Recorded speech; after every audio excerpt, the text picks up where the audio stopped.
இங்கே பாருங்கள், நம்மளோட கரண்ட்டோட பாக்ஸு ரெடி ஆயிடுச்சு. கனெக்ஷன் எப்படி போட்டிருக்காங்கன்னு நல்லா பாருங்கள். யாருக்கும் ஷார்ட் சர்க்யூட் அடிக்கூடாதுன்ட்டு இப்படி பண்ணிருக்காங்க.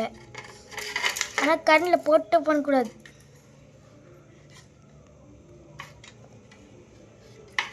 ஓகே, இதனால இது வந்து ரெண்டு ஒரு கரண்ட்டு ஒரு அடுத்து அப்படி போயிட்டு இது வந்து இங்கேருந்து இந்த வந்துடும் கனெக்ஷனு. எப்படி வந்து இந்த கனெக்ஷனு இது ரெண்டு சுவிட்சு ரெண்டு சாக்கெட்டு அது 2 ப்ளக் பாயிண்ட்டு வந்து எப்படி நான் இருக்கிறேன்னா அது மாதிரி கனெக்ஷன் வச்சுட்டு இப்போது கரெக்டாக வைக்கணும்.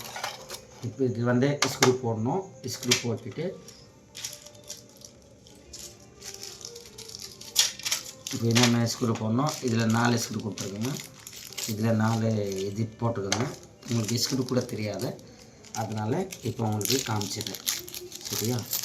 இது எல்லாமே உங்களுக்கு காமிச்சிடுவேன். அது எப்படி எப்படி பண்ணணும். 1 2 3 4. சரியா? இப்போ இது டைட் பண்ணோன்னா வச்சுக்கோ.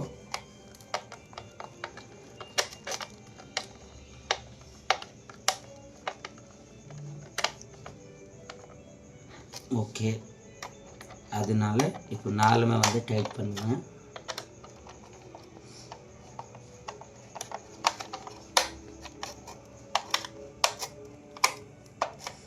நான் நல்லா ஹெல்த்து வச்சுக்கிறேன். நம்ம சரியான ஹெல்த் இருந்ததுனால இது டக்குன்னு ஓப்பன் ஆகாது.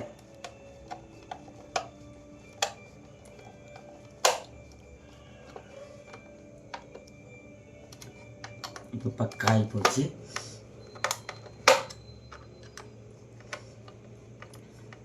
பெரிய ஸ்க்ரூ இல்லைன்னா நீங்கள் டெஸ்ட்டில் கூட வேலை செய்யலாம். Okay, done. இப்போ இது டம்மி போடணும். டம்மி வந்து அப்படி போட்டுட்டு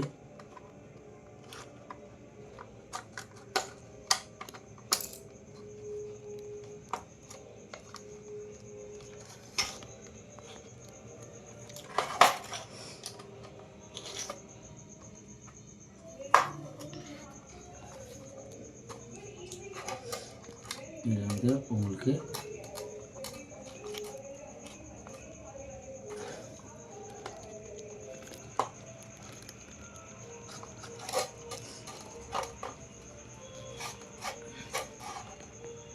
இது உங்களுக்கு டம்மி பக்கா ஆகிப்போச்சு.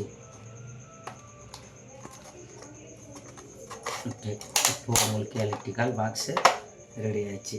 இப்போது சப்ளை கொடுக்க போகிறேன். ஆனால் பாருங்கள்,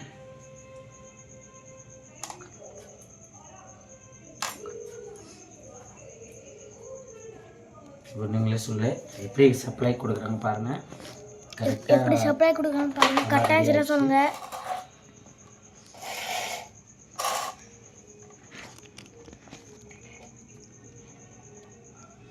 இப்போ லைட் எரிதா பார்க்குறேன்.